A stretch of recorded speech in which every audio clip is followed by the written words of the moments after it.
Pas besoin d'aller à l'autre bout du monde pour se retrouver sur une île de rêve.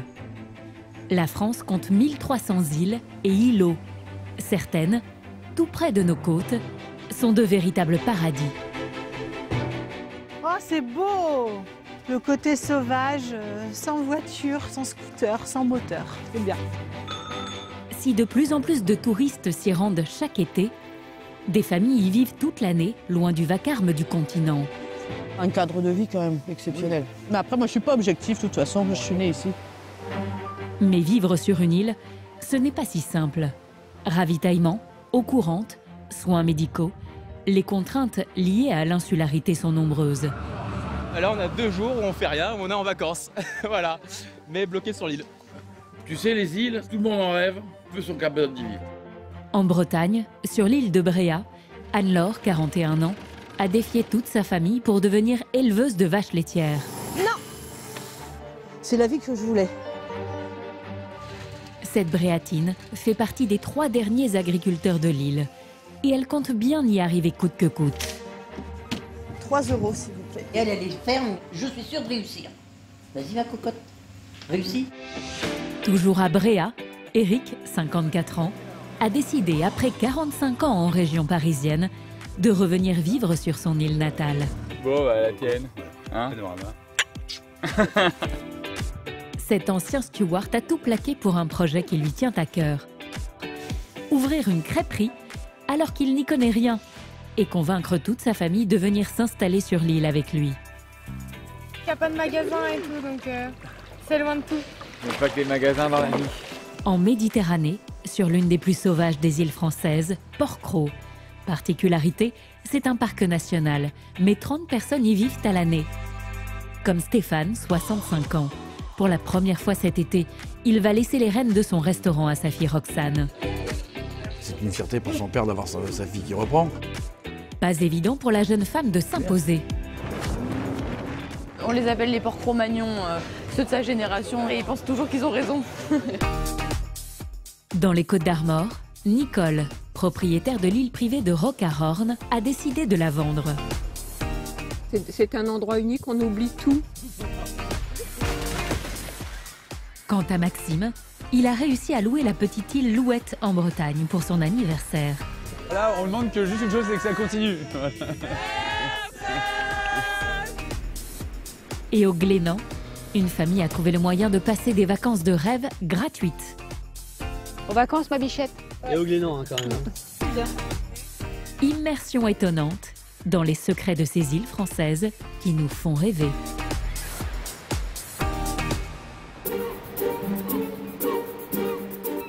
En Bretagne, dans le Finistère, au cœur de la baie de Morlaix, ce petit bout de rocher abritant un phare et une maison intrigue les vacanciers depuis la plage.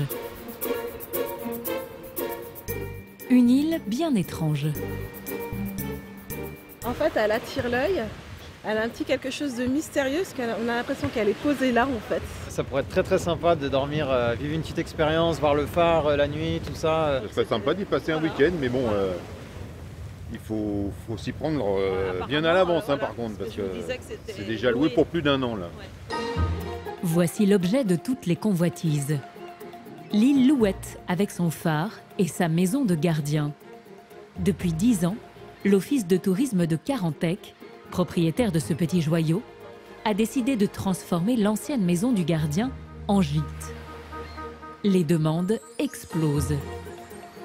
Pour décrocher le Graal, il faut s'y prendre 6 mois à l'avance, à une date et une heure bien précises sur le site de l'Office du tourisme.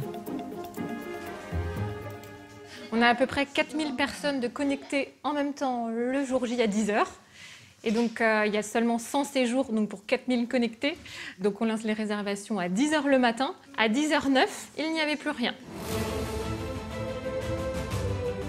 En Bretagne, dans le Finistère, à 270 mètres de la ville de Carantec, la petite île Louette. Dans la région, c'est de loin le gîte le plus original. Depuis 1965, plus personne n'y habite. Le phare est désormais automatisé et il est contrôlé à distance depuis le continent. Oui, merci. Chaque année, en début de saison, Pauline vient s'assurer que tout est en ordre avant l'arrivée des premiers locataires. Pour 364 € la nuit, on peut ainsi louer une île rien que pour soi. On retrouve bien sûr un frigo, des plaques pour faire la cuisine, évier parce que bien sûr il y a de l'eau. Effectivement, on est sur une île. Il y a quand même tout le confort nécessaire pour passer 1 ou 2 nuits, un peu comme les Robinson d'un jour. Panneaux solaires pour l'électricité, tuyaux sous-marins de 270 mètres de long reliés au continent pour l'eau courante. Le gîte de 85 mètres carrés peut accueillir 10 personnes. Je vois les autres visiteurs y venir, mais toujours pas moi. Et ben, je n'arrive pas à décrocher mon propre séjour. Parmi les chanceux, Maxime, 32 ans. Ce gérant d'une entreprise de tourisme a réussi déjà plusieurs fois à louer la star du coin. Il est bon. Ouais, il a été bon pour le truc. Ce soir, il veut y célébrer son 33e anniversaire. Il a invité ses meilleurs amis. Ils arrivent des 4 coins de la France.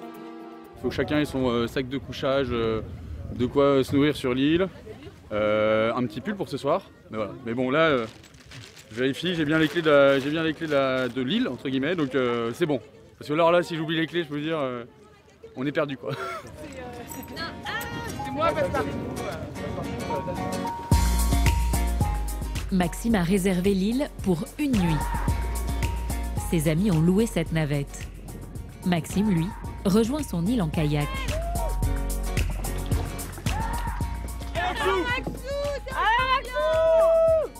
Oh, j'arrive avant vous, non? La plupart se connaissent depuis l'enfance. chaque année, c'est notre petit rendez-vous. On sait qu'on se prépare même 1 mois à l'avance, on en parle déjà. Et on est trop contents d'arriver sur l'île. C'est un peu le Noël des copains, quoi. C'est un peu le Noël des copains. C'est un peu le 15 août des copains. Voilà. Ouais, bravo. Quelle star. C'était pas trop dur. La maison est ouverte.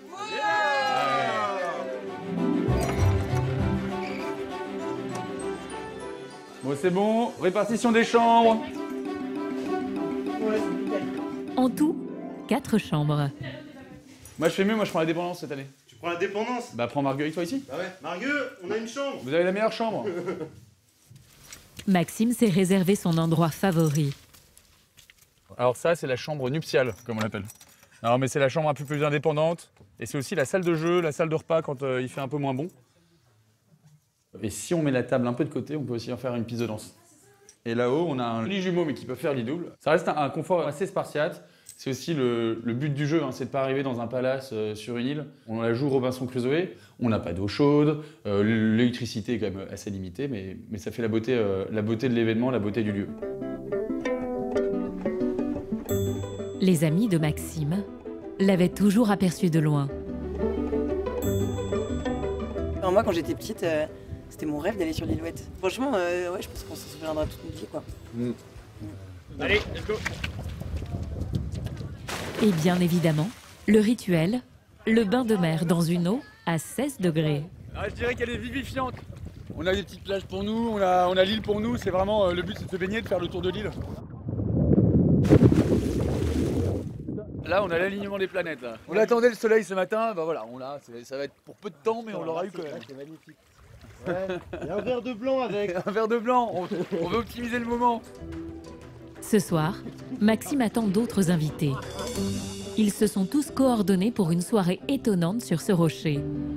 S'ils vont y passer une nuit, d'autres décident de s'installer sur une île, définitivement.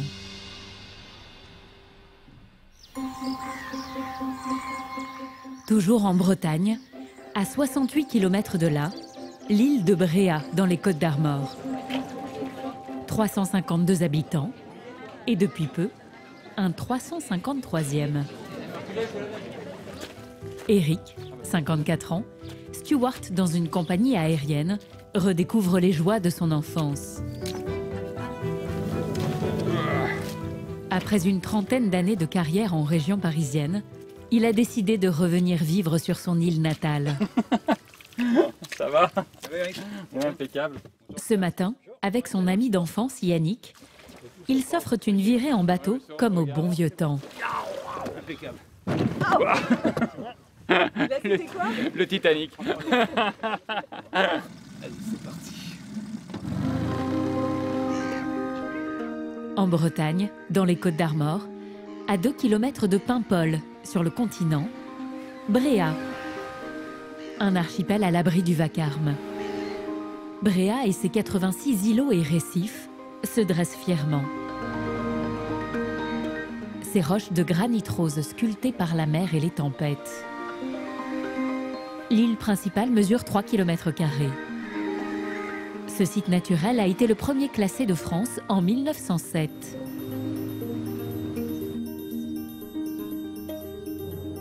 Surnommée l'île aux fleurs, Bréa rappelle surtout à Eric ses souvenirs d'adolescence. Tu te souviens là où on arrive là? Ouais. Pas des souvenirs? Ouais, un peu. Quand on était gamin, on y était tout le temps. On a fait les 400 coups là-bas. On essayait de conclure quand on était là. Des Iliens attachés à la terre de leurs ancêtres depuis plus de 200 ans, 8 générations. Alors pour Eric, revenir vivre ici, c'était comme une évidence. J'avais toujours ça au fond de mon cœur parce qu'on est Bréatins, mais on est assez attachés aux endroits où on a grandi. Vous ne pouvez pas oublier votre ville. Ah non, là c'est clair. Partout où je suis. Ah ouais, c'est clair. Pour fêter le retour de son ami sur Bréa, Yannick, également Stewart, a prévu une surprise sur leur crique préférée. Alors mon petit Eric, la dernière fois qu'on est venu, c'était pendant tes congés annuels. Ah ouais? Et ben là, c'est pour ta nouvelle vie.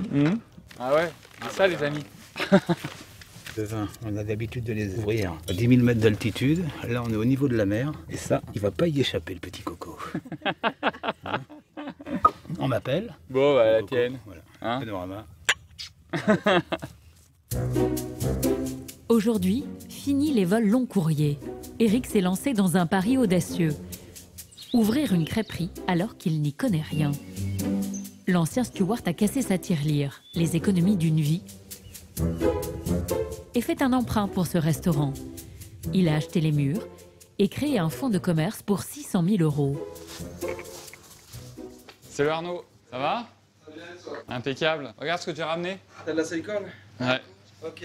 Paillettes d'algues, confit d'algues, tout ça avec des algues de Bréa. Je pense que ça peut être une tuerie. Eric a embauché ce jeune crépier professionnel qui vient de Nantes pour l'épauler. Poivron, est-ce que tu veux que j'en fasse ou pas? J'ai fait 6 mois de formation cet hiver, mais je sais les faire à un rythme assez lent. Mais je suis incapable aujourd'hui de faire un service complet le midi quand il y a 25 personnes qui arrivent en même temps, ce que lui fait très bien. Donc Arnaud, en plus de son rôle de crépier, il a un rôle de coach. On va essayer d'avancer ensemble de toute façon. À Bréa, la concurrence est rude. Sur les 12 restaurants de l'île, 3 sont des crêperies. Pour réussir son pari, il doit se démarquer de ses concurrents. Eric veut prendre des risques avec des recettes originales. Bonjour. Alors il a fait venir Christiane, qui n'est autre que l'ancienne propriétaire du restaurant. Moi, je t'ai connu petit. Eh oui, j'aime bien manger des crêpes. Et puis, pas mal de fois. Ouais. Ouais, donc on va tout mettre en place. Eric veut lui faire goûter sa dernière trouvaille, une galette aux poivrons et aux algues. Voilà, super, merci. C'est toi le jury Top Chef à toi toute seule. Okay. Le vinaigré iodé, ça a le bon goût de la mer. C'est très bon, le blé noir. Très original. Ça peut beaucoup plaire. Merci jury. Eric ne le montre pas, mais il est particulièrement impatient. Ses enfants arrivent demain sur l'île. La température de nuit. Le lendemain matin, parmi les 5000 touristes qui débarquent chaque jour à Bréa, ses 2 enfants arrivent de Paris pour les grandes vacances. Sa femme les rejoindra dans une semaine. Soyez pas aussi rapide, hein. Moi, moins vite là les jeunes, c'est moi qui porte. Vous êtes content de les avoir retrouvés? Ah bien sûr, ouais. Ça fait 2 mois que je les avais pas vus, donc on est très content de se retrouver. Je suis très content. Après, je peux pas parler pour eux. Vous aviez hâte de venir ici? Ouais. Ça nous a manqué. Depuis leur plus jeune âge, Sohan, 16 ans, et son frère Trevor, 14 ans, viennent à Bréa pour les vacances. Un premier stop dans la maison du père d'Éric pour déposer les valises. On pose tout en vrac. Allez déposer vos affaires. Sur l'île, Éric a de la famille partout, un véritable quartier. Il y a la maison de ma grand-mère paternelle. Et de l'autre côté, il y a une maison qui était un autre grand-oncle et grand-tante. On a toujours habité entre ces 3 maisons, quand on était gamin avec mes sœurs et mon cousin. Et Éric compte bien agrandir le quartier. Il a acheté une maison qu'il est en train de faire rénover à 5 minutes de là. Il a hâte de faire découvrir l'avancée des travaux à ses enfants. Ouais. Regardez. Ah oui, déjà là ça... T'as vu? Ouais. Une maison de 150 mètres carrés avec jardin. On est loin de la région parisienne.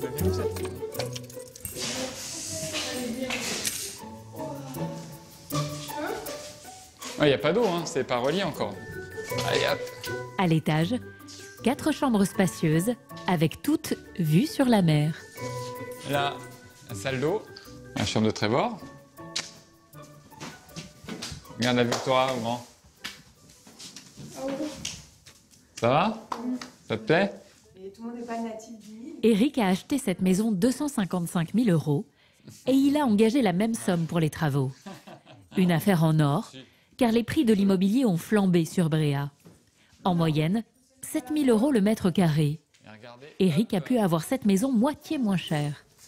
Les personnes à qui j'ai acheté, c'était des gens qui étaient de l'île, et sachant que c'était un Bréatin qui se positionnait sur la maison, ça leur fait plaisir. Donc voilà, ils trouvaient que c'était important que ça puisse rester un Bréatin. Donc dans ce contexte-là, ouais, ça m'a aidé.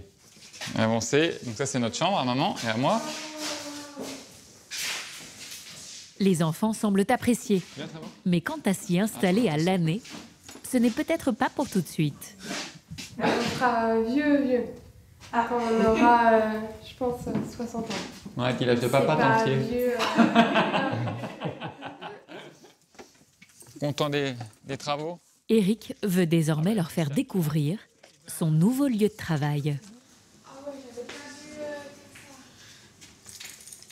Mais c'est un peu. T'as vu un peu tous les... Ouais. Mais comme dans un vrai restaurant.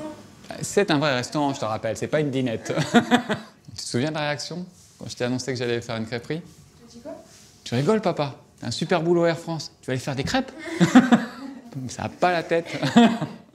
Puis 2 jours après, il est revenu, il m'a dit « Oh, finalement, c'est peut-être un mal pour un bien. » Il aime trop Bréa, du coup, c'était logique. C'est important que les enfants nous regardent avec un regard positif et de la fierté. Il y a rien, en tout cas pour moi, il n'y a rien de mieux.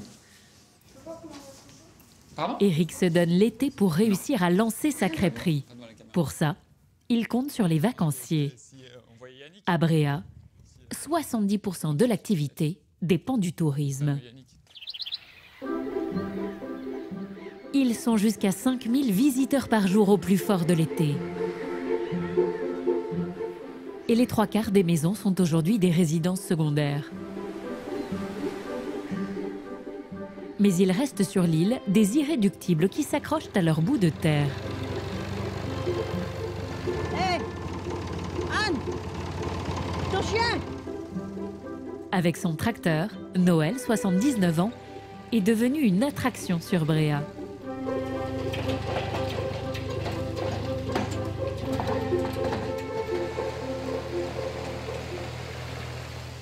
Ça me rappelle les souvenirs, ça, mes grands-parents.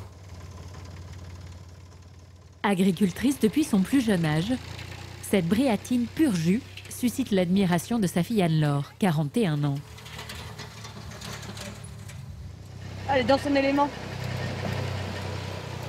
Elle sait ce qu'elle veut. J'espère être comme elle à son âge. Oh bah c'est magnifique.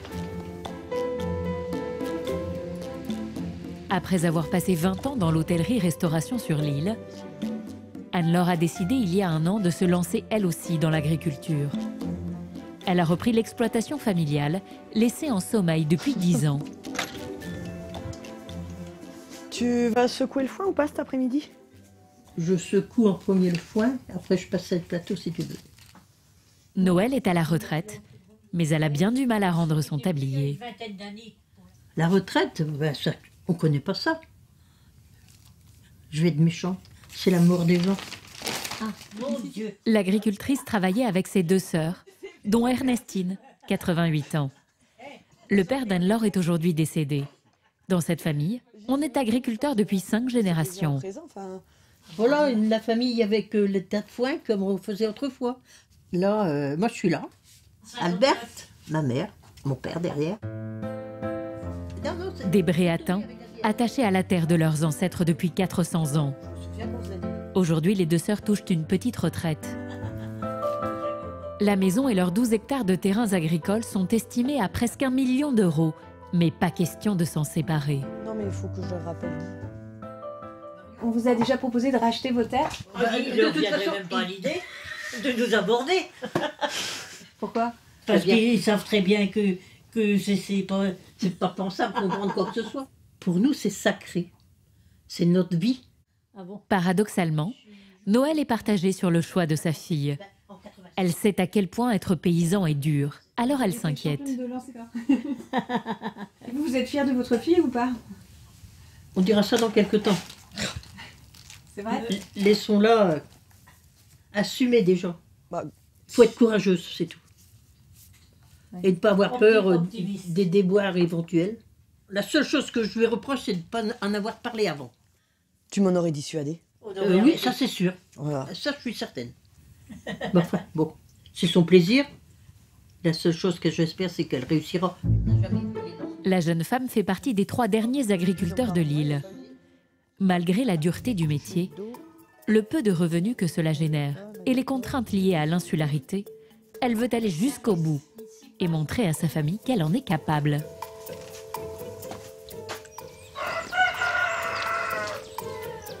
Le lendemain matin, 6h30. Anne-Laure est déjà à pied d'œuvre. Sa famille a mis à sa disposition ses 12 hectares de terres agricoles. Mémère, allez! Elle a acheté 8 vaches. Là-bas, couché à 4 pattes, c'est mes mères. Derrière, qui se cache en noir, c'est Première. C'est la première qui est née sur l'île. Et devant, j'ai Noisette et Nivea. Ah, c'est plus que des collègues. Sans elles, je suis rien.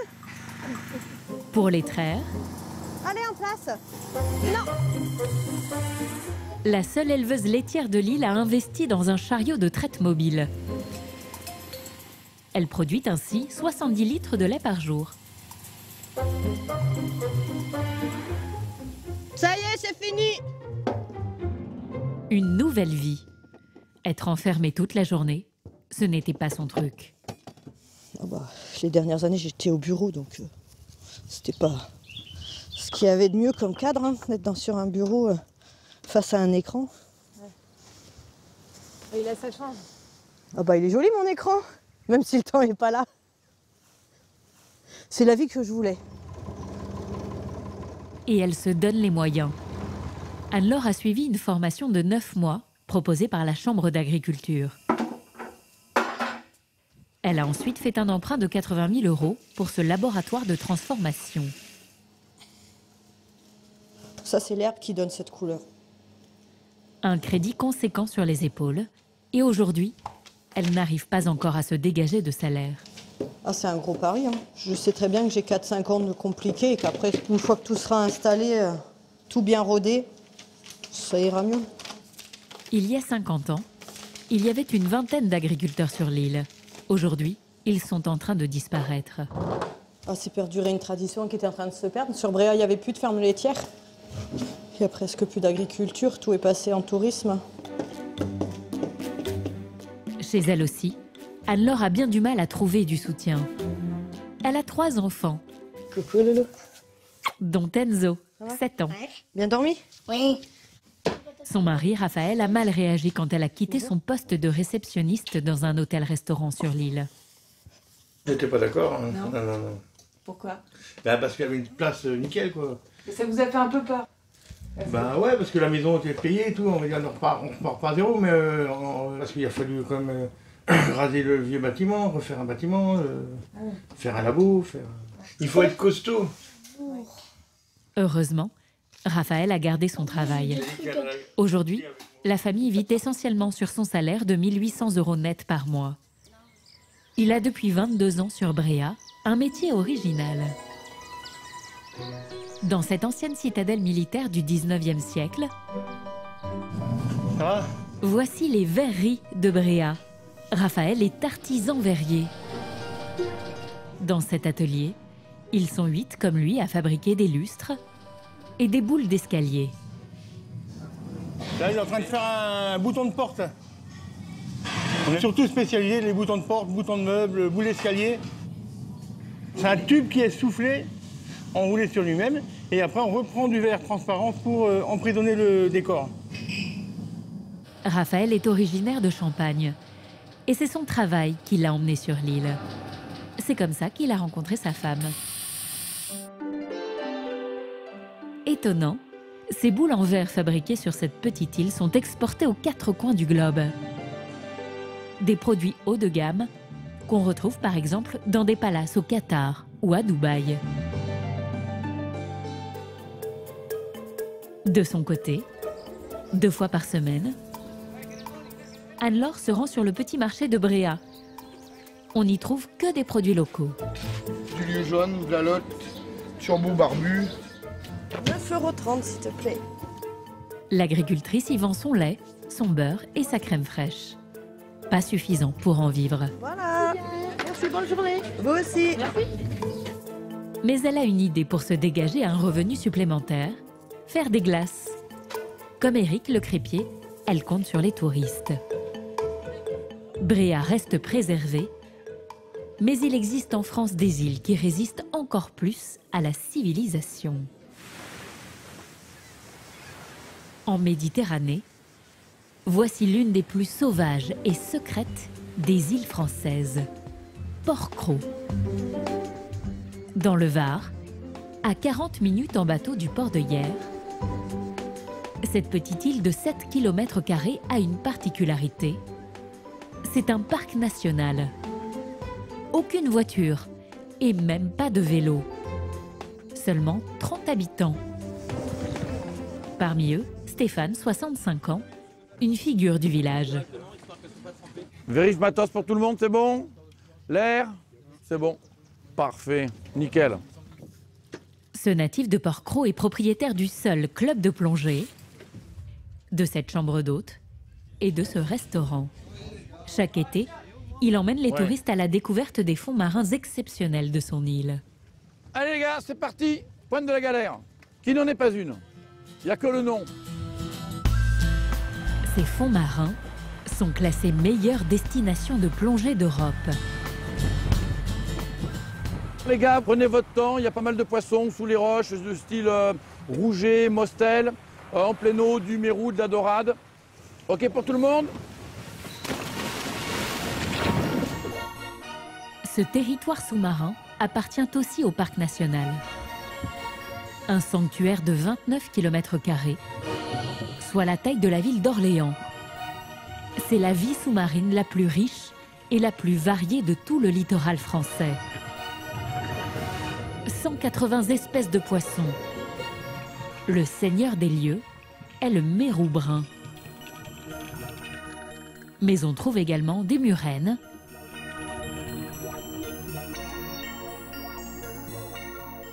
et des barracudas. Les sites que l'on a ne sont ni pêchés ni chassés.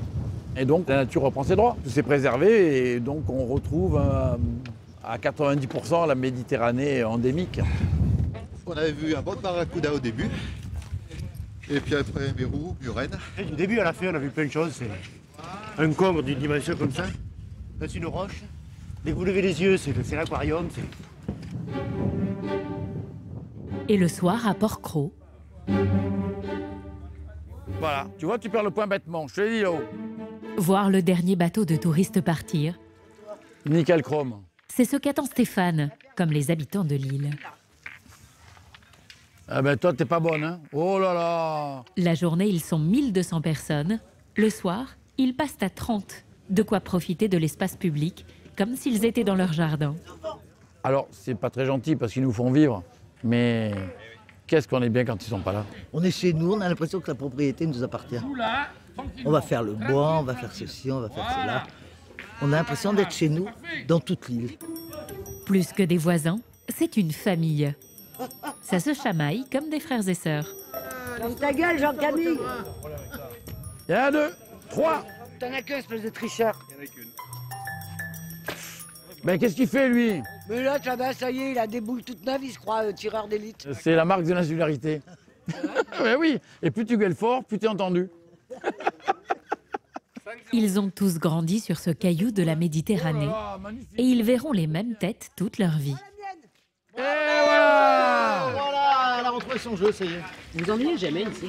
Ben non, pourquoi on s'ennuierait? Stéphane, les oursins, la pêche, les champignons, les pétanques, les repas en famille.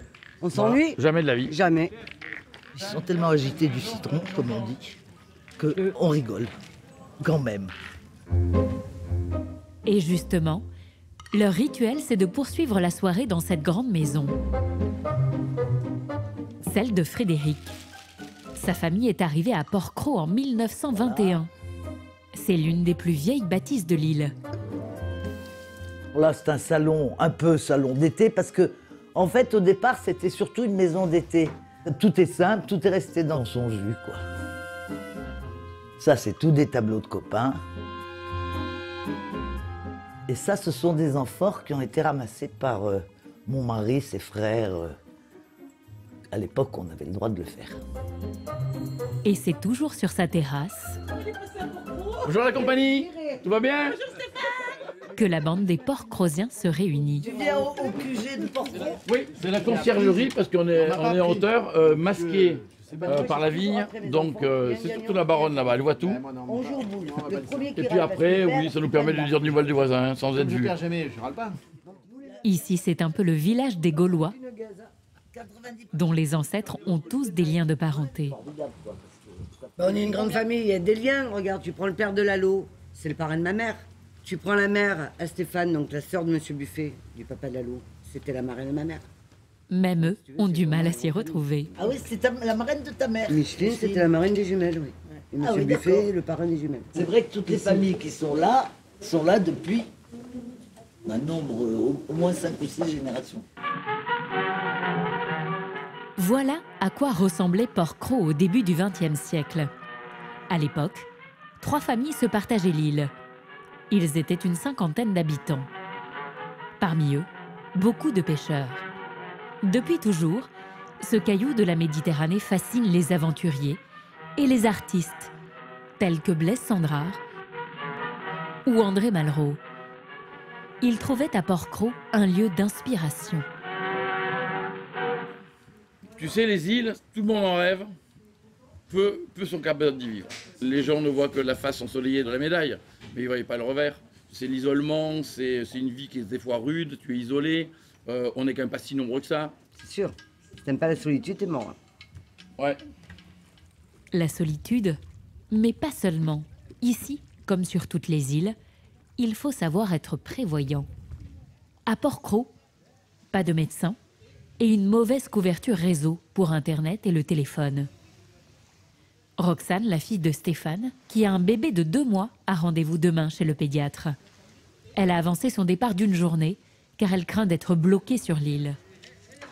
Demain, ils annoncent mauvais, du coup, je suis obligée de partir 24 heures avant. Et le retour mercredi va être compliqué avec la météo aussi. On fait un peu comme on peut, pas toujours comme on veut. Par exemple, si je suis en panne de couche, il faut un minimum anticiper parce que soit on se les fait livrer par la poste, mais c'est les mêmes horaires que les navettes. Si à minuit, je me rends compte que j'ai plus de couche, le lendemain, j'en aurai pas. En cas d'urgence vitale pour elle, son bébé ou les habitants, un hélicoptère vient en seulement 20 minutes du continent. Roxane a bien fait de partir plus tôt. Quelques heures plus tard, les navettes ne peuvent plus faire la traversée. Tout le fonctionnement de l'île est impacté. Sans signature. Comme la poste. Ça va? Ça va, Dany? Il y a du courrier? Il n'y a pas de bateau. Ah, il n'y a pas de bateau. Bon, alors bonne journée. Eh ben alors aujourd'hui, le bateau ne vient pas parce qu'il y a la mer du vent d'Est avec la mer du Sud. Donc aujourd'hui, il n'y aura pas de courrier. On est tout à fait dépendant des bateaux, oui. S'ils ne viennent pas, eh ben on est coincé et on n'a pas de courrier, on n'a pas le pain, on n'a rien. Et certaines personnes peuvent ainsi devenir prisonnières de l'île. Est-ce qu'il est là le bateau cet après-midi?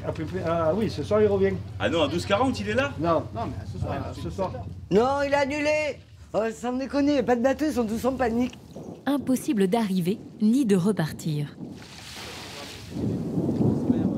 Les saisonniers, comme Noé, qui travaille au club de plongée, ont dû apprendre à faire avec la nature. Ça paraît calme à ce niveau-là, mais passer du coup la pointe, on rentre dans la zone exposée. C'est du creux, là on a à peu près 1,50 m, 2 mètres de creux en sortant de la passe. Là on a 2 jours où on fait rien, où on est en vacances, voilà, mais bloqué sur l'île. Et il n'est pas le seul. Ce petit groupe de touristes risque bien d'être coincé sur l'île. Ils le prennent avec humour. Ça souffle un peu sur le territoire, on a des... Hein? Si on arrive à prendre notre train, on va être content. Oh, il y a pire comme condition pour être venu. Ouais, ça va. On aurait bien aimé être confiné là l'année dernière. Hein. Pour Stéphane, il faut que le soleil revienne au plus vite. Il vient de confier les rênes de son restaurant à sa fille et en cas de pluie, pas de clients. En Bretagne, voici l'archipel des Glénans et ses 22 îles et îlots. Dans le Finistère, à 17 km de Concarneau sur le continent. On se croirait à Tahiti. Une particularité unique sur la côte atlantique, cette eau turquoise et ce sable blanc. Cette pépite de 5 km² est un sanctuaire naturel protégé. Certaines parties sont classées réserves naturelles. Et une famille a trouvé le bon plan pour y passer des vacances de rêve gratuites. Le sac est fait? Dans cette maison sur le continent, à Quimper, c'est le grand départ. C'est parti, les blocs. Chaque été, pendant une semaine, Laurence et son mari Sébastien travaillent dans un gîte de l'île. Ils sont logés gratuitement avec leurs 3 enfants. Tiens, fais la chaîne. Allez, je vais faire le temps. Comme toujours, pour cet enseignant et cette documentaliste, c'est la grande excitation. Les clés du bateau, important. Ils possèdent un petit bateau, alors mieux vaut ne pas trop charger la barque. C'est mon baluchon, voilà. Donc ça c'est Elliot, c'est encore plus petit. Voilà. Elliot pour 8 jours. Voilà. Un séjour gratuit, mais un confort spartiate. Sur l'île, l'eau et l'électricité sont très limitées. Et là, j'ai quand même des masques, j'ai encore des maillots de bain. Cela fait 10 ans que le couple emmène ses 3 enfants au Glénan. Ça c'est un bon sac. Il est compact, c'est validé. C'est bien. Ça va. C'est bien joué. Ils sont habitués aux conditions sommaires, comme Agathe, l'aînée. Le déo, brosse à dents, dentifrice, voilà. Pas de maquillage Non, bah pas besoin, de toute façon, on n'utilise pas. Donc, mais on se baigne matin, soir, on passe notre temps dans l'eau, donc ça sert à rien. Ouais. C'est la pêche, on peut prendre le bateau, la plage. Ouais, il y a plein de choses à faire. Virgile, tu peux venir avec ton sac, s'il te plaît? Pour voir s'il y a l'essentiel et s'il n'y a pas de superflu. Virgile, 19 ans, le compagnon de leur fille Agathe, va découvrir les joies des vacances à la route. Donc ça c'est bon, oh bon, impeccable. Voilà. Sac de couchage il est là-haut. Sac de couchage il est là-haut. Impec, dentifrice, brosse à dents, c'est tout. Ouais, ça j'ai là-dedans. Et puis t'as besoin de rien d'autre en fait. Les affaires de toilette c'est très très limité puisque comme de toute façon il n'y a pas de douche. Voilà. Voilà. Ah bon? Non, il n'y a pas de douche. Et comment vous faites alors? Ben, on se douche pas. On se lave dans l'eau de mer. C'est pas comme à la maison on va dire. Donc pas d'eau chaude évidemment. Les Glénans, c'est une première pour cet étudiant en classe préparatoire scientifique. Moi j'ai hâte, on a dit beaucoup de bien des Glénans, donc ouais, j'ai passé le test. Voilà. Ça a été validé? Ça a été validé. Côté victuailles, il faut tout anticiper. Aucun magasin sur l'île. Ils doivent emporter de quoi nourrir 6 personnes pendant une semaine. Et la mozza là? Ça c'est pour les pique-niques du midi, ça aussi. On peut pas se ravitailler, on peut se ravitailler nulle part. Laurence, la mère de famille, est plutôt du genre organisé. Manger un petit peu de verre, voilà. Donc on en glisse un petit peu.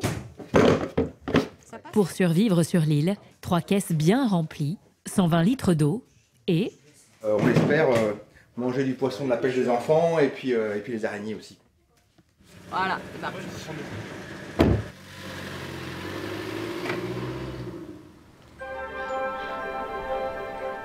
Leur paradis, ils l'ont trouvé à seulement 1 heure de chez eux. C'est un endroit vraiment tranquille, ouais. Il y a du monde un peu. Un peu au bout du monde, même si on est en réalité pas très loin du continent quand même, et de la civilisation, mais ça coupe, on va dire. Tu as l'impression d'être, je sais pas moi, à Tahiti, enfin vraiment ailleurs. Tu n'as pas l'impression d'être en France. Tahiti, à un détail près, la température de l'eau. Moi je dis plutôt... vrai, je suis pas très bon en estimation. Moi je dis 17, 18, 17. Pour moi, elle est pas mauvaise. Hein. 17, 18. Je dirais 16. Bon, juste 16 Ouais. Après 40 minutes de traversée, ils arrivent sur l'île de Saint-Nicolas, la plus grande de l'archipel. 35 hectares, 2 restaurants et un gîte. Unique hébergement au Glénan. L'électricité est fournie par des panneaux solaires et une éolienne. Quant à l'eau non potable et seulement froide, chaque maison récupère l'eau de pluie dans une citerne. Désolée. Merci. Le gîte appartient à une association. Il est géré par une dizaine de bénévoles. Sébastien prend ce matin la relève d'Hervé, qui s'en occupait juste avant lui. Ouais. Donc voilà l'ancien gardien. On passe le relais pour les petites choses à regarder et puis on va faire un petit un petit check-up. Voilà, c'est ça, c'est juste ça. Ouais. Voilà. Et en partant, toujours le même rituel. Laisser la denrée la plus précieuse à celui qui vient après, l'eau potable. On va transfert d'eau douce. On ramène de l'eau du continent et puis quand on part, on laisse nos restes bien sûr aux permanents suivants. Voilà. Donc on apprend à vivre comme avant. C'est bien, ouais, puis on se rend compte que c'est possible. De ne pas prendre de douche pendant une semaine. Voilà, c'est possible, ouais. Sébastien va consacrer 3 heures par jour à l'accueil des clients et à l'entretien du gîte. C'est un mélange de vacances, de bénévolat, et donc c'est un beau mélange, ouais. C'est idyllique, hein, c'est paradisiaque, l'endroit parisien que vous l'avez vu, et c'est vrai qu'on passe des moments extraordinaires, complètement, ouais, tout à fait. Donc ça vaut le coup de travailler quelques heures par jour. Ouais, complètement. Ça les vaut. Sinon on le ferait pas, hein. En tout, 30 couchages répartis en 5 dortoirs et une chambre. Mais question confort, c'est spartiate. Notre chambre, effectivement, avec un petit coin sanitaire. Un petit luxe, car pour les autres, c'est chambre commune, sans salle d'eau. Agathe, vous serez là, vous, hein, d'accord? Avec Virgile, hein? Un dortoir avec lit superposé. Là, on a un peu de bazar. Virgile et ses 2 maîtres devront s'y faire. Ah. Tu vois, je dépasse et lui il rentre tout pile. Et ouais, quasiment, il fait 1m90. Ouais. C'est pas grave, on avisera. J'en mets peut-être par terre. Un confort rudimentaire, mais un panorama unique en Bretagne. Et évidemment, à 360 degrés. Le coucher de soleil avec les bateaux devant. Et ce qu'on apprécie aussi finalement à cette heure-ci, il faut dire ce qui est, quoi. C'est qu'il n'y a plus de touristes. Aux vacances, ma bichette. Et au Glénan, hein, quand même. Hein. Qu'est-ce que tu veux de plus? Ils vont vivre ainsi coupés du monde quelques jours. Ils espèrent passer cet été leurs meilleures vacances dans leur paradis breton.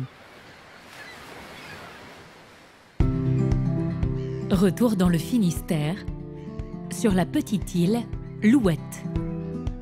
Concours de kayak, concours de plongeon. Maxime l'a loué pour son anniversaire. À quelques heures de l'événement, une quinzaine d'amis supplémentaires accostent sur ce petit caillou de l'Atlantique. C'est débarquement permanent, que ça soit en kayak, en voilier, bateau à moteur. Je crois qu'il y a même un paddle qui va arriver tout à l'heure. Mais voilà, le but, c'est d'en faire profiter un peu plus de monde possible. Et surprise, un premier cadeau livré par bateau. Hello. Par cet ami amateur de pêche qui habite juste en face. Fraîchement pêché à la ligne à l'instant. C'est beau, vas-y. Hop, je lance là. Yes. Allez hop. Ah, super. On n'a même pas fait l'effort d'aller les pêcher. C'est magique. En plus, c'est 2 belles pièces là. Bah ouais. On va se régaler. Ça va être bon ça. Ouais, bah merci. Merci encore Léo. 2 bars. Merde, on fait la prise ou pas? Encore faut-il savoir les préparer. Devenir Robinson, ça ne s'improvise pas. Pas trop comment le faire. Qui sait faire les filets de bar? Juliette? C'est quoi ton conseil? Tu fais la tête. Je coupe la tête verticale comme ça? Tu fais à l'horizontale. Non, non, c'est pour ça que ça se coupe pas, c'est trop épais. Et paf, paf, tu vois. Pas facile, hein, vraiment. À force de persévérance, un ceviche de bar. Régal. À toi l'honneur, hein. Jacques, il est... Ouais, c'est tendre. C'est quand même savoureux. Hein. Alors, par rapport au resto? Extrêmement frais. Ouais. 19h, ils sont tous là à vouloir jouer les gardiens de phare d'un soir. Au moins, on est tout en double, hein, finalement. Hello. Merci.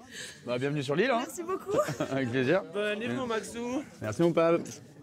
Pour certains invités, c'est une première. Ouais, ça a l'air tout petit, en fait, on est pas mal, hein, c'est cool. Je la vois de loin tout le temps, là, on est dessus, c'est cool. On est pas mal.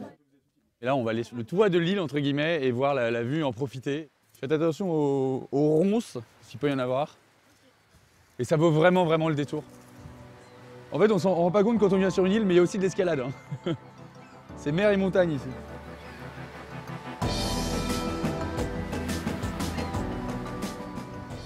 Puis à 360 degrés, moi, je pense qu'on peut pas vraiment faire beaucoup mieux. Quoi.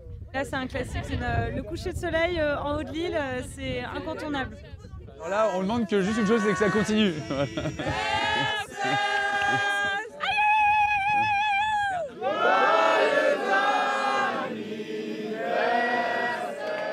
Cette petite île, une fois par an, est noire de monde.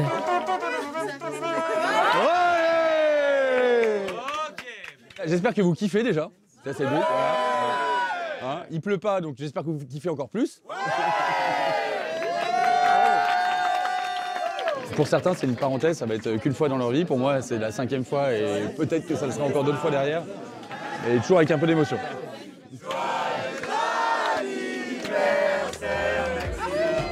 La soirée va se poursuivre jusqu'au bout de la nuit. Le lendemain matin, autre ambiance. Hello, ça va? Vous avez bien dormi? Oui. Ouais. Bon, je vais chercher des viennoiseries pour le petit-déj. Merci. Évidemment, pour aller à la boulangerie, il faut prendre le bateau, ou plutôt le kayak. Ça fait partie du jeu, hein. On se la joue Robinson Crusoe, il faut l'assumer jusqu'au bout. Voilà, là je vais chercher les denrées et satisfaire les estomacs de chacun. Direction Carantec, 20 minutes aller, 20 minutes retour. Des viennoiseries pour les enfants. Hop, servez-vous. Bon, elles ont un peu souffert sur le trajet, mais... Yeah, oui, mais gâté. Pour le brunch sur leur île, ils ne se refusent rien. Le maître des lieux pense déjà à son anniversaire l'été prochain. Le challenge l'année prochaine, c'est qu'on envoie quelqu'un pêcher avec du poisson frais. Homard, langoustine. un petit bar qu'on mettrait au barbecue, là. Ça peut être vraiment pas mal. Maxime a loué une île pour une nuit. D'autres vont beaucoup plus loin. Ils achètent une île pour vivre coupés du monde.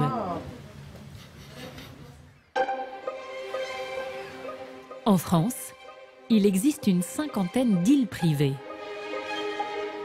La plupart se situent en Bretagne. Dans les Côtes-d'Armor, voici Rocarorn, 6420 mètres carrés.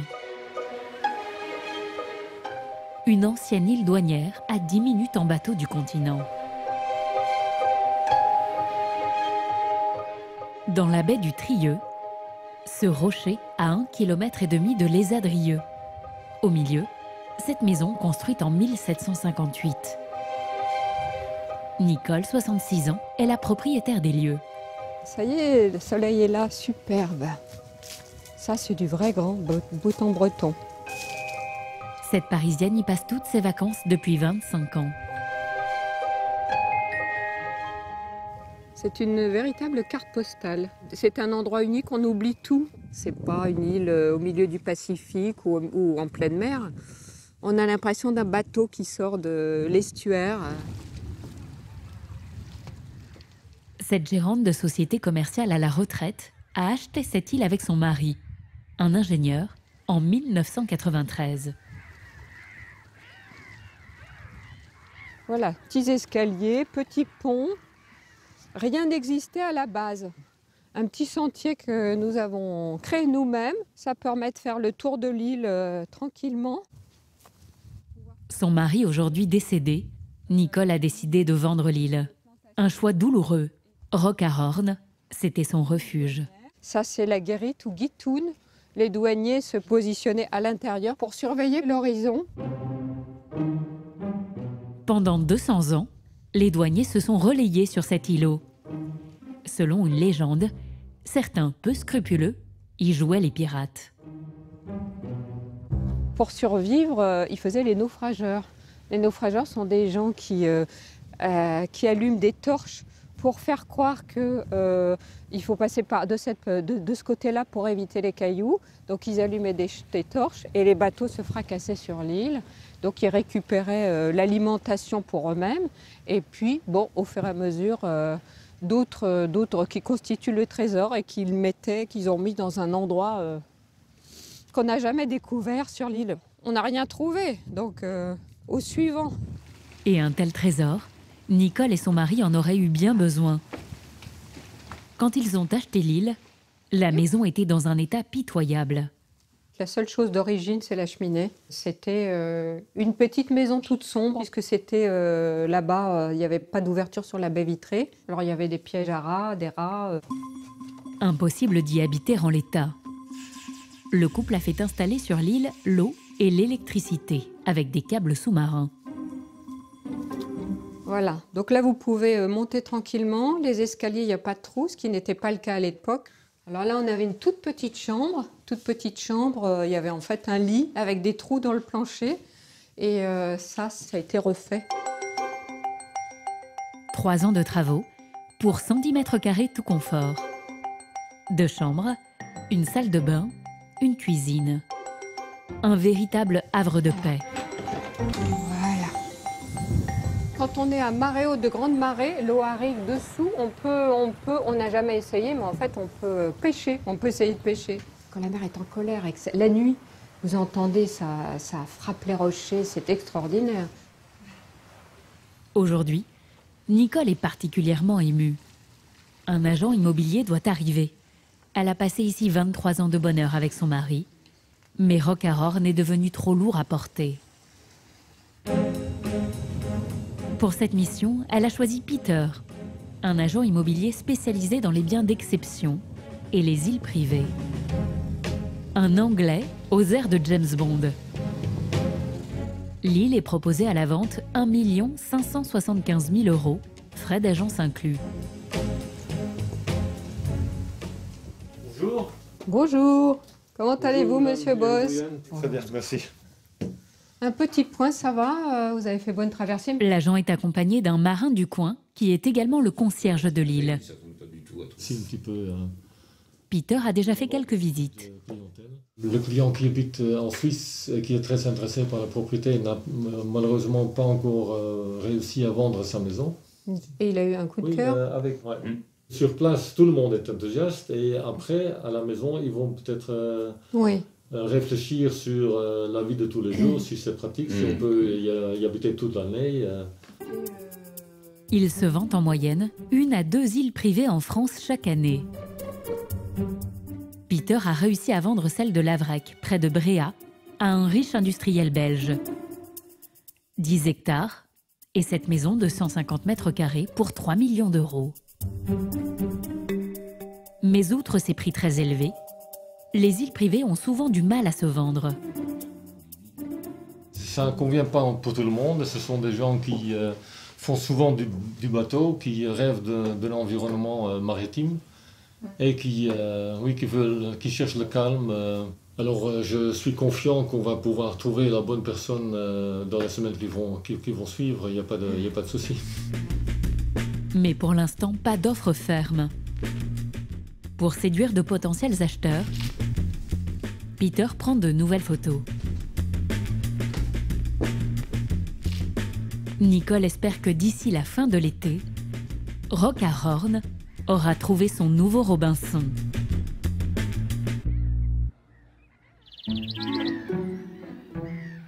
Sur l'île de Bréa, c'est le temps des retrouvailles.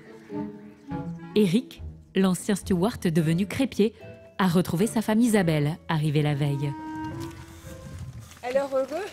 Oui, bah oui, parce que ma femme est là, donc ouais, on se voit beaucoup plus rarement. Ça fait quasiment 1 an que je suis parti pour ma formation, et pour mettre en place ce projet.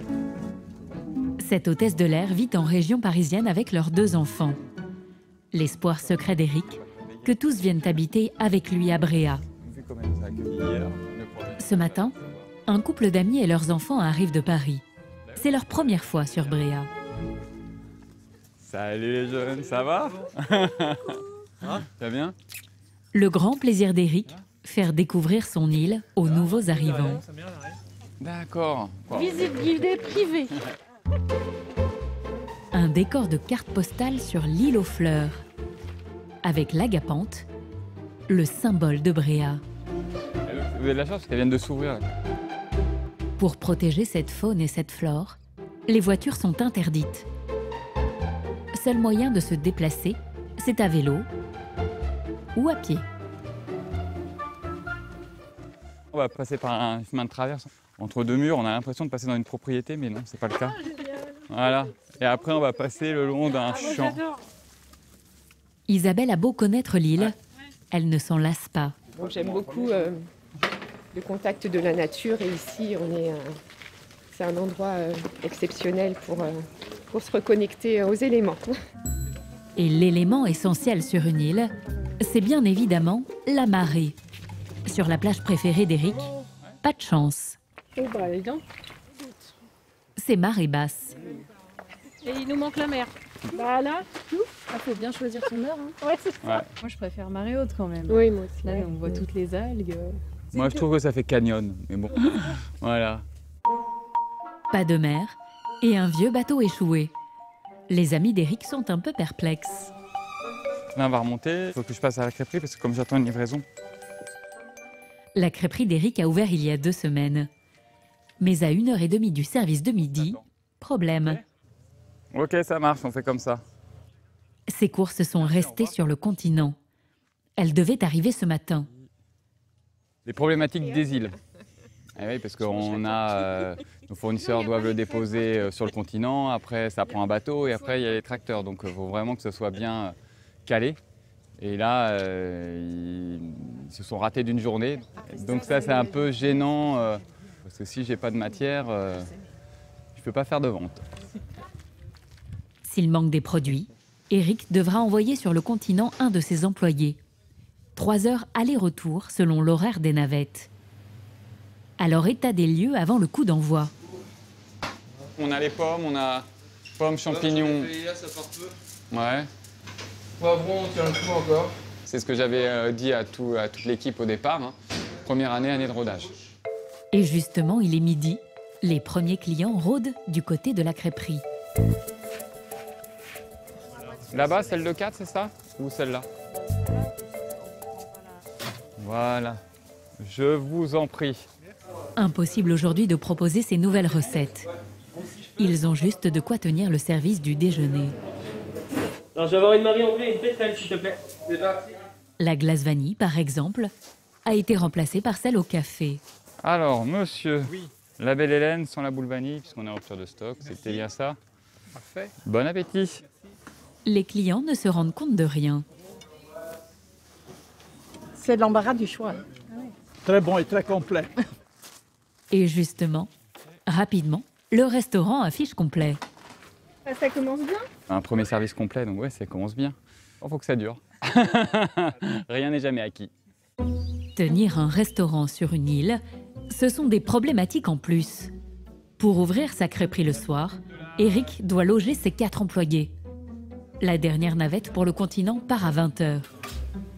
Si on veut que les personnes viennent travailler sur Bréa, il faut les loger le soir, s'ils veulent travailler le soir. Sinon, on peut aussi avoir des personnes qui viennent dans la journée, mais ça veut dire que le soir, ils ne peuvent pas travailler.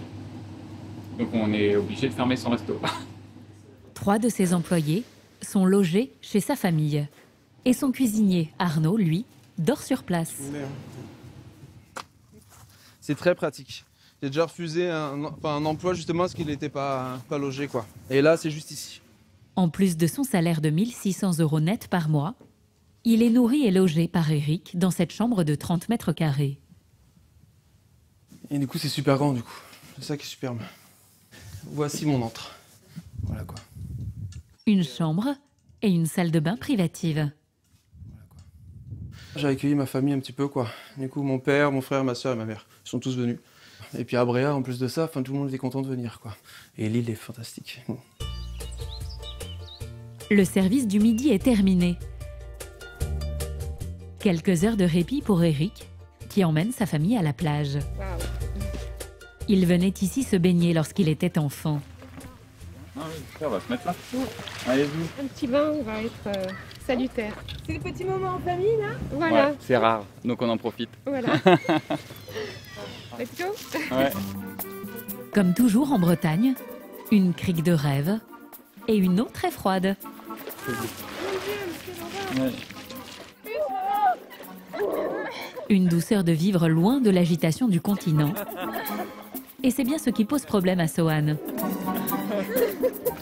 Vous pourriez vivre ici toute l'année? Oui, mais non.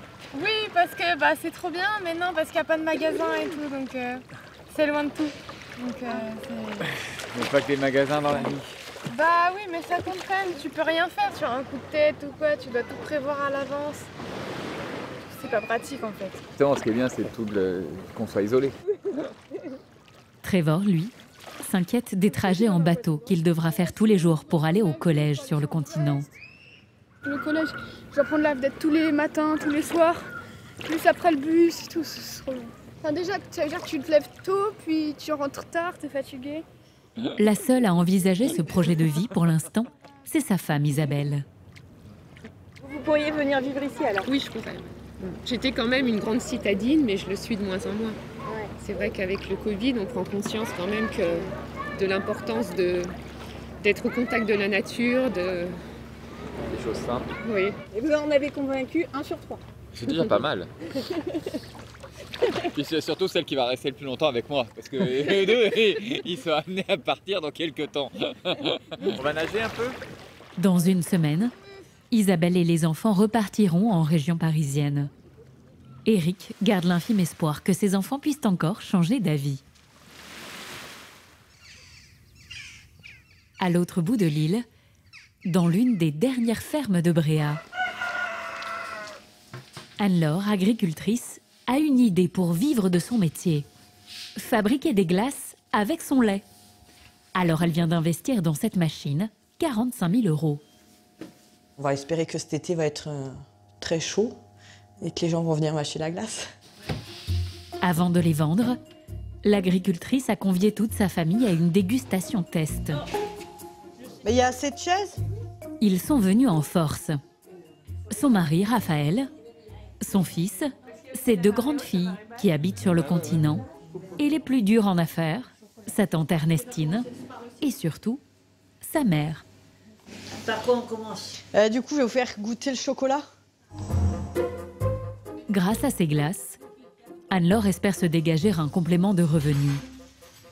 Elle veut proposer toute une palette de saveurs. Yaourt cassis, yaourt pomme, caramel au beurre salé avec le caramel que je fais moi-même, et un peu plus spécifique au thé et au cidre. Un moyen de se diversifier auquel sa mère n'aurait jamais pensé. À notre époque, on était plutôt dans les champs de pommes de terre, arracher les pommes de terre primeurs, des trucs comme ça. Alors, verdict? La première bouchée, elle est un peu forte, mais après on s'y habitue et c'est très bon. Et il y a un palais difficile. On s'y fait, mais bon, c'est pas ma tasse de thé. Ah. Et vous pensez que ça va marcher? Oui. Une glace, quand on est en vacances, ça se refuse pas. Et ça lui permettra de vivre ou de survivre à son exploitation. Et elle est ferme mais définitive. Je suis sûre de réussir. Vas-y ma cocotte, réussis. Tu vas réussir. Mais bien sûr que tu vas réussir. Avec cette nouvelle activité, la mère de famille ne va pas compter ses heures.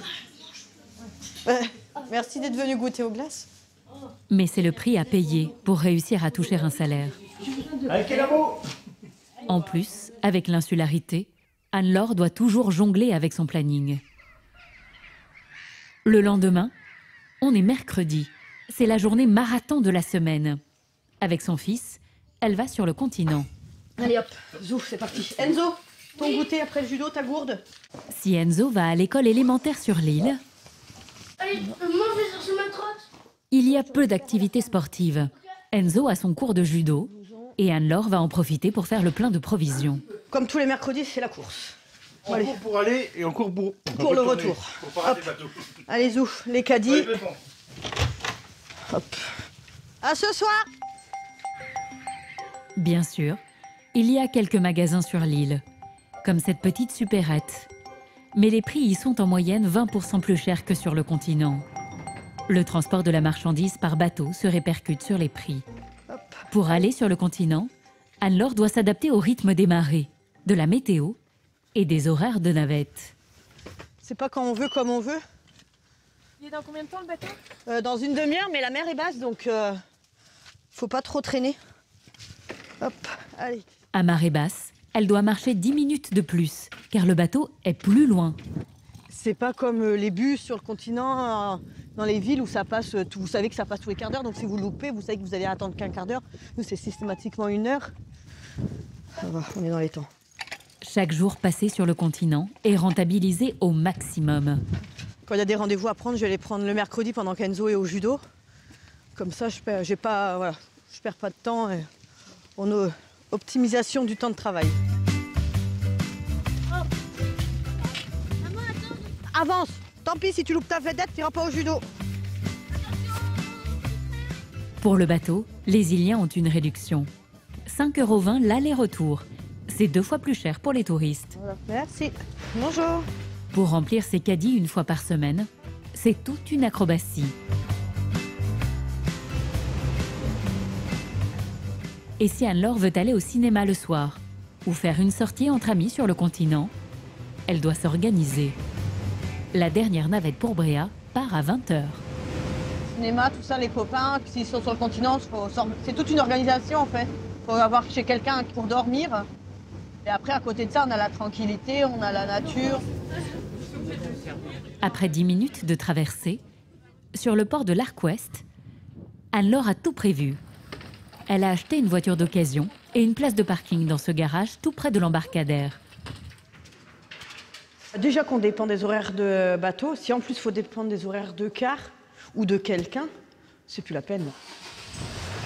D'avoir sa voiture, c'est quand même un minimum d'autonomie. Anne-Laure veut rentrer avec la navette de 18 h. Le compte à rebours est lancé. Il est 16 h. Elle dépose son fils à son cours de judo. On vérifie les 2 attaques. La droite sur le sol pour marquer le point. D'accord, c'est parfait. Direction le supermarché, à 6 km de là. Les magasins, c'est pas mon truc. Plus vite je suis sortie, mieux c'est. Anne-Laure a seulement 30 minutes pour la corvée des courses. Au supermarché, elle scanne toujours elle-même ses achats pour éviter les files d'attente à la caisse. Un gain de temps de pas sortir les courses. Ah ouais, je gagne du temps. On gagne 10 minutes, un quart d'heure en caisse, facile. Ici. Le parcours est bien rodé. D'abord, produits d'entretien. C'est le genre de produit que j'achèterais jamais sur l'île. Je suis même pas sûre qu'ils aient des grosses bouteilles comme ça. Ensuite, le rayon charcuterie. Hop, allez, il n'y en a plus à la maison, on prend du stock. Sur l'île, on peut se permettre en dépannage quand il nous manque quelque chose, mais pas plus, on peut pas faire tout. Tout est plus cher sur l'île. Anne-Laure anticipe même les possibles pénuries de pain frais sur Bréa à cause des touristes. Ça, c'est pour le congèle. Des fois, trop de monde sur est passé, donc plus de pain le soir. Mais hop, on en sort du congèle. Hop, 16h37. C'est bon. Là où elle gagne du temps, ça, c'est un rayon où je ne mets même pas les pieds. C'est le rayon crèmerie et laitage. L'agricultrice a tout ce qu'il faut à la maison. Bonjour. Normalement, tout est bon. Pas besoin de vider le caddie. Donc 90,72 €. Merci. Bonne journée. Hop, 16h53. Il est 17h45. Après être allé chercher son fils au judo, Anne-Laure réussit à attraper son bateau juste à temps pour retrouver enfin la tranquillité de son île. En été, entre le travail et ses diverses obligations, l'agricultrice n'a aucune vacances. Heureusement, pour faire une pause en famille, il y a le paradis au bout du chemin. Ah là, c'est les petits coins secrets où il n'y a vraiment pas grand monde à venir un petit peu l'été, les gens qui connaissent le coin. Oui, on va se mettre par là-bas si tu veux.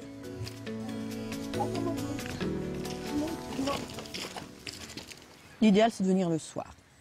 Quand il a fait beau toute la journée, les cailloux et le sable ont chauffé. Là, c'est pas mal. Tous les petits moments comme ça qu'on peut avoir entre nous, on en profite. Ça fait du bien. Ça ressource. Oui. On entend à peine la mer, les oiseaux, et puis c'est tout.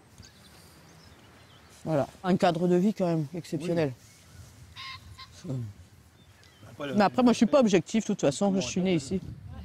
Et Anne-Laure compte bien y être agricultrice toute sa vie. Encore faut-il qu'elle arrive à en vivre. Peut-être grâce à ses glaces. Retour en Méditerranée, sur l'île de Porquerolles. Le beau temps est revenu. Alors que Stéphane s'apprête à emmener les touristes plonger, Ouais, arrimez bien parce que ça va secouer. dans son restaurant, On laisse la table de 4 en bordure pour le du passage et on met les 8 en seconde ligne. sa fille Roxane, 27 ans, a la pression. Être à la hauteur de la réputation de cet établissement qu'elle vient d'hériter de son père. Hello Nana. 4 fois par semaine, elle se fait livrer la marchandise par bateau. C'est le stock pour le week-end. On fait rentrer la marchandise. Ça vient du port de hier, bah c'est sûr que si on oublie le pain, on peut pas aller le chercher à la nage.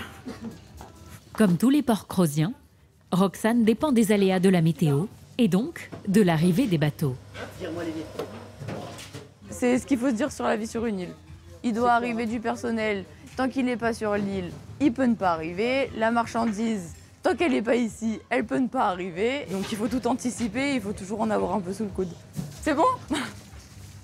Et c'est pareil pour les clients. Ah bah il fait beau, il y a plein de monde, il fait moche, il n'y a personne.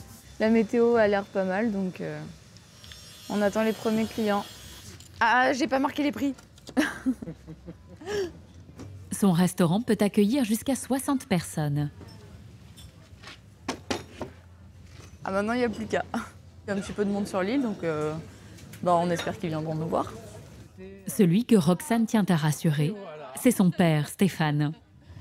Alors les filles, ça papote? Ah bah oui, comme d'habitude. Oui, absolument. Il lui a laissé les rênes il y a tout juste un an. Prêt pour une nouvelle saison? Il faut que la petite... Oui. Hein? Il faut que la petite y arrive, hein? Eh oui. C'est ce que je lui demande. Ce restaurant, Stéphane l'a lui-même hérité de sa mère. Peine. Quelque part, c'est une fierté pour son père d'avoir sa fille qui reprend. J'aurais eu beaucoup de mal de voir un étranger, même si je vendais pas, mais mettre en gérance, ça fait toujours mal aux tripes. Du coup, on peut y aller pour une dorade en croûte de sel d'1,2 kg pour 2, s'il te plaît. Merci. Il est 13h, bonne nouvelle, le restaurant s'est vite rempli. Les saignantes, c'est dans la continuité, c'est pour tous les autres. S'il vous plaît, avec plaisir. Roxane a repris les spécialités de la famille, comme la langoustine grillée ou la dorade en croûte de sel. C'est très bon. C'est très bon. Un loup, on a l'impression qu'il vient de sortir de l'eau, donc c'est assez génial. Dans ce métier-là, être une fille, c'est pas toujours évident. On se fait quand même marcher dessus facilement. Mais ça me tenait à cœur de reprendre la suite de mon père et de montrer que j'étais capable. D'autant plus qu'elle n'en a pas fini d'être sous surveillance. 20 € tout rond. Sur une si petite île, Pas le choix, Stéphane est forcément dans les parages. C'est pas tous les jours facile. Non, disons que ça s'est grandement amélioré. Oui. On a eu des périodes de tension relativement importantes, parce qu'elle a le caractère de son père, et comme j'ai très bon caractère, plus, ça fait plus. À Port-Cros, on les appelle les Port-Cro-Magnons. Ceux de sa génération, ils ont, comme les Cro-Magnons, ils ont des très gros caractères et ils pensent toujours qu'ils ont raison. Effectivement, un caractère bien trempé. Parfois, Stéphane a besoin de sa dose d'adrénaline. Au large. On est parti. Et avec lui, mieux vaut s'accrocher. Ça fait partie du plaisir. Et l'ivresse. Stéphane est amoureux de son île. Allez, les grottes. Regarde ça. Hé, va me trouver un endroit aussi beau que celui-là. Tu vois les failles géologiques, tu vois tout. C'est la nature à l'état brut. Ça a de la gueule quand même. La couleur, la sculpture du vent et de la mer, c'est exceptionnel. Là. Les îles, c'est comme les femmes. Quand on est amoureux d'une, on est amoureux toujours.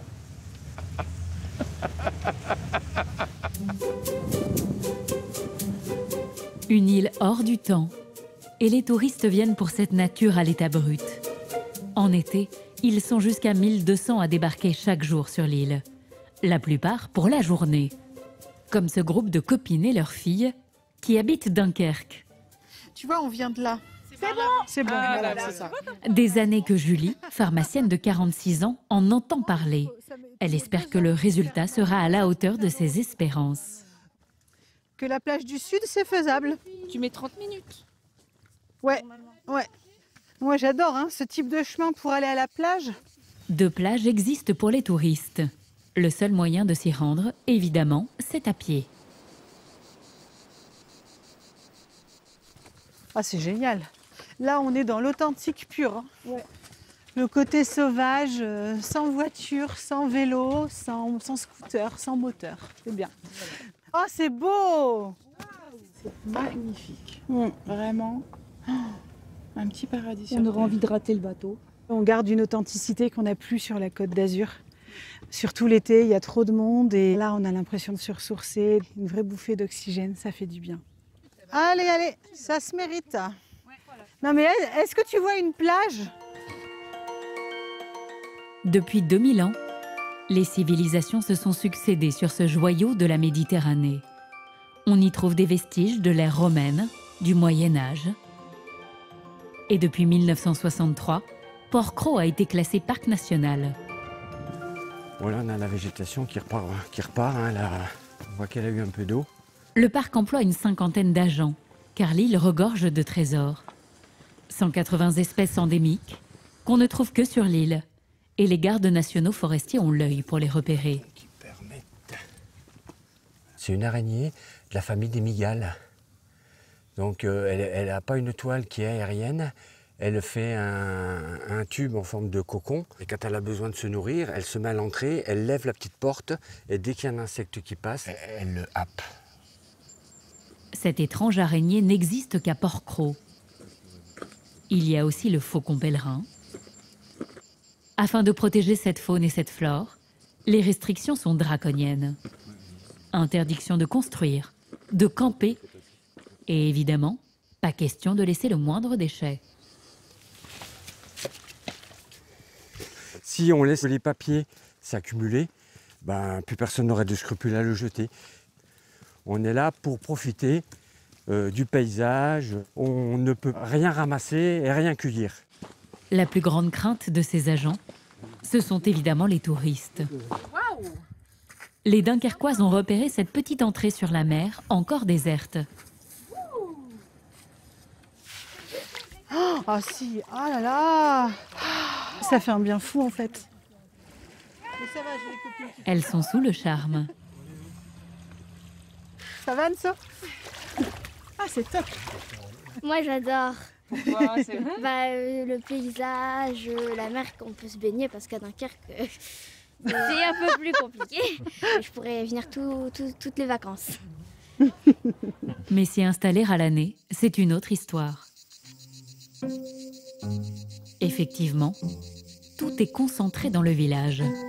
5 restaurants, 3 hôtels, une boutique de souvenirs, une antenne de la mairie, une poste, une église, et c'est tout. Vous verriez habiter à Port-Cros? Non. Pourquoi? Non. Alors déjà parce que j'ai 2 ados et qu'on a à peine la 3G. Donc déjà là c'est mort.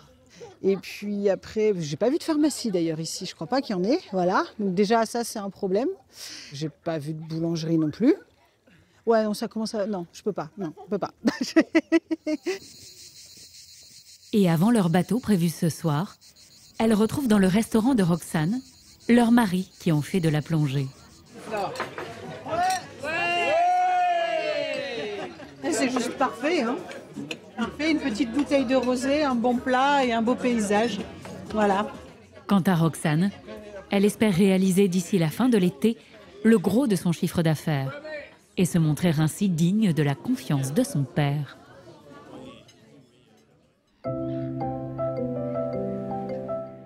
Sur l'archipel des Glénans, les bénévoles qui tiennent le gîte en échange de vacances gratuites, Laurence et Sébastien, ont tous les matins leur habitude.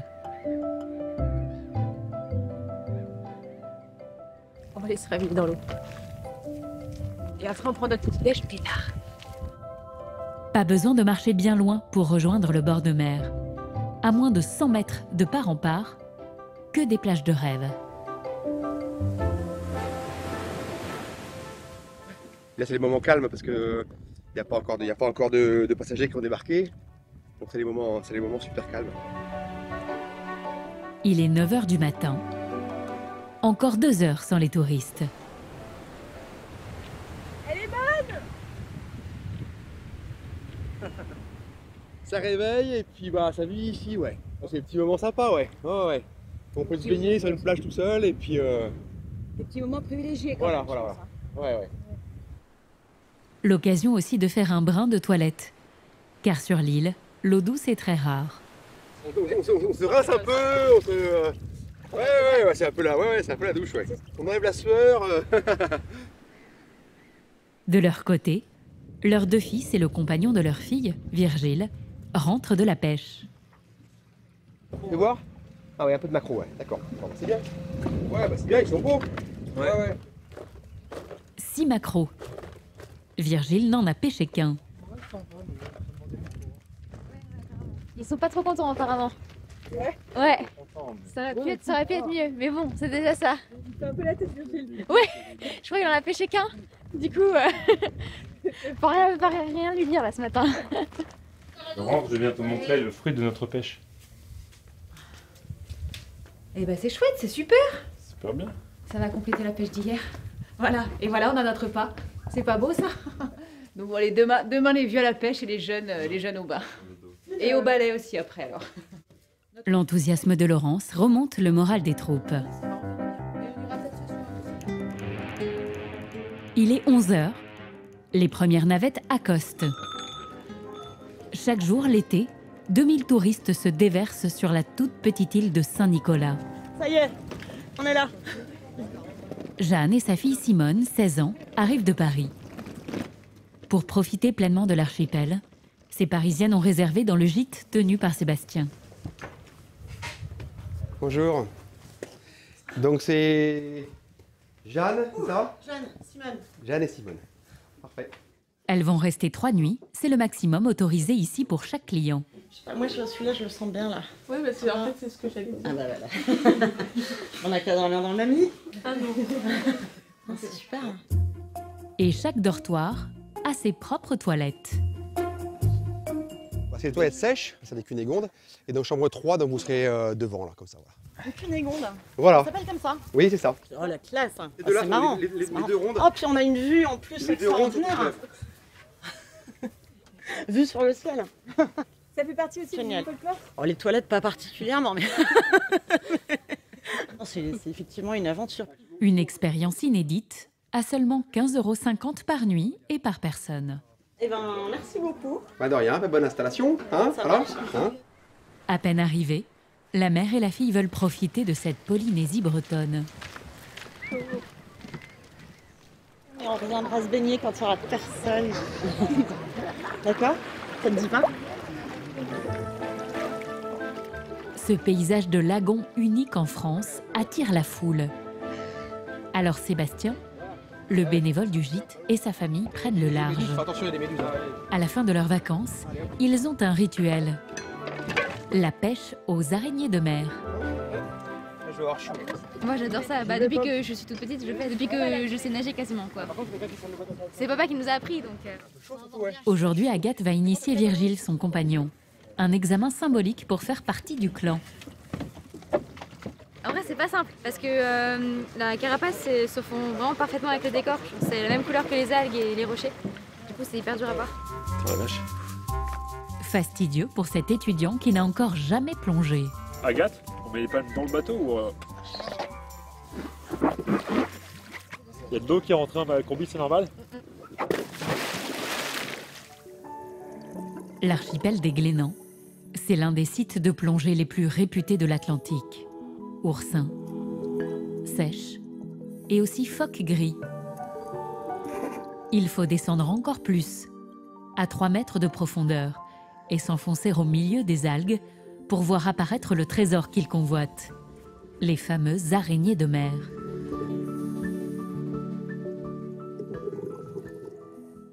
Au bout d'1 heure, Bah, la pêche est plutôt bonne. Ah oui? Ouais. Vous en avez pêché combien là? On doit en avoir 5-6 ici. mais pour son compagnon, le butin est plus maigre. Bah une. Bah c'est bien, c'est un bon début, ouais. Voilà. On va faire le tri, hein? Voilà. Au total, 25 araignées, mais impossible de toutes les ramener. La pêche est limitée à 6 par plongeur. Ça, par exemple, elle est un peu petite, donc je pense que je vais la relâcher.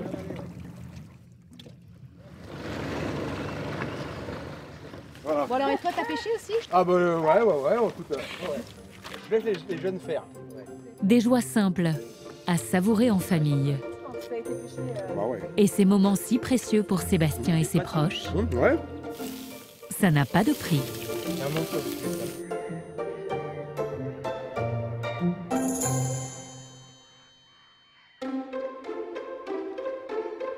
C'est bientôt la fin de l'été sur l'île de Bréa. Les touristes qui sortent du centre-ville pour s'aventurer dans les petits chemins tombent parfois sur la boutique à la ferme d'Anne-Laure. L'agricultrice y vend ses glaces depuis maintenant 2 semaines. Ce groupe d'amis semble intéressé. Ouais, ça va être super bon. On cherchait notre route, mais on pensait pas tomber sur ce producteur finalement. On connaît pas du tout la marque, on verra. Go. Sa boutique est ouverte 7 jours sur 7, en moyenne 4 heures par jour. Et les après-midi de forte chaleur, elle ne chôme pas. Bonjour. Alors on a vu le petit panneau là à l'entrée. Et donc c'est du lait de Bréa. Oui. Trop bien. Vous avez quoi alors? Chocolat, cassis, pistache et café. Moi je vais prendre café s'il vous plaît. 2 € le petit pot, 3 € le moyen. Rien à dire, franchement. Là je suis à Bréa, c'est sûr. Les clients sont au rendez-vous. Certains parfums, comme caramel au beurre salé, thé et cidre, sont déjà en rupture de stock. Anne-Laure n'aurait jamais imaginé un début aussi prometteur. En fin de journée, c'est l'heure du bilan. Et il y en a une qui vient se faufiler, sa mère, la plus inquiète de la famille. Le riz au lait, sur le mois d'août, quand même 140 kilos. J'aurais pas pensé. J'ai vendu 600 pots de glace. Pour une première vraie saison, ça va quoi. Bah, si ça l'est. Si c'est ta satisfaction, c'est le principal. Vous êtes fière de votre fille alors? Bien sûr. Bien sûr. Ouais. Faut pas dire le contraire. Je suis fière aussi quoi de... Je suis fière qu'elle soit fière. C'est la tradition qui se perpétue, qui se renouvelle. Je pense que son père serait encore plus fier. Je pense, oui.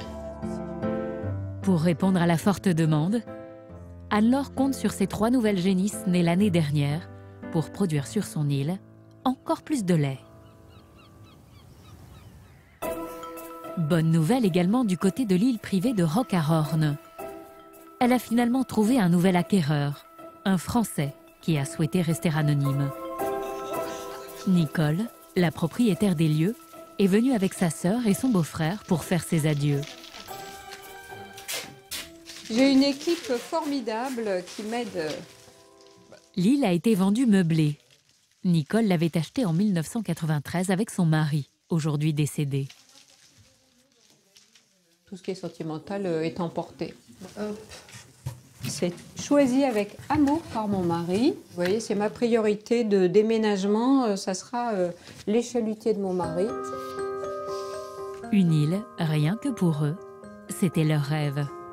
Ils ont passé à Roquarorn 23 années de bonheur. L'île, elle restera dans mon cœur. C'est un arrachement, sans aucun doute. Il faut savoir dans la vie avancer. Donc, c'est ce que j'essaye de faire. C'est très fragile et on croise les doigts pour que le voyage se passe bien. Sur l'île de Porquerolles, Roxane a fini sa première saison seule, aux commandes du restaurant qu'elle a hérité de son père. Elle a affiché complet tout l'été. J'en suis pas fier, j'en suis très fier. D'abord, elle prend la main, ce qui n'est pas facile, et elle le fait mieux que moi. Elle est innovante, elle va de l'avant. Je m'étais un peu essoufflé. D'abord, moi, elle me redonne un second souffle, et elle en donne un second à la faire. Eh bien, ma puce, c'est pas bien ce que tu as fait, c'est merveilleux. Ma chérie. À Bréa, les travaux de la maison d'Éric le crépier sont enfin terminés. Tiens, tu poses ça là-bas dans la cuisine. Finalement, ses enfants et sa femme Isabelle ont décidé de ne pas habiter sur l'île, mais de rester en région parisienne. Ils viendront dans cette maison pour les vacances. C'est chouette, hein? On a de la chance. Et voir sa concrétisation des 2 ans et demi de travaux.